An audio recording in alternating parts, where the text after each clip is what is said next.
Watu wa Injili sikia, panda gari la imani, enda mwendo kasi, kauli mbiu ya imani.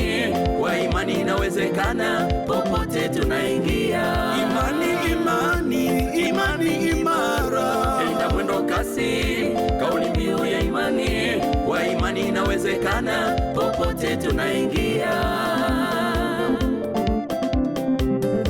Hivyo basi piga start, toa penye break, panga gia, piga on, kanyaga moto, macho mbele, tule spidi kama zote.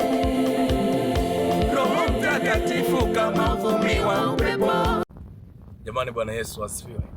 Mungu wa mbinguni awabariki sana. Tumetoka kidogo nje ya mji wa Katoro hapa. Tumekuja kupunguza kuchoka angalau. Mara baada ya huduma na utumishi mwingi, basi unapata muda angalau wa refresh akili, ili akili jianze kwa ajili ya kazi tena nyingine ambayo na huduma zinaendelea. Mungu awabariki sana. Watumishi wa Mungu, tusiache kupumzika. Kupumzika ni muhimu sana.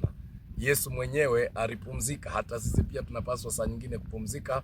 Na baadhi ya maeneo ya kupumzika ni haya maeneo ya asili kabisa. Macho yanapoona ukijani, kuna vitu yana refresh, kuna vitu vinajengeka na akili, tunapata akili mpya na mambo mengine yanakaa vizuri.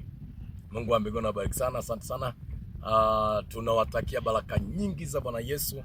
Tuko na mama mchungaji naye hapa, tuko simple kabisa leo. Tuko simple kabisa, lakini tuna refresh mind. Tulifundishwa kwamba lazima upunguze kuchoka.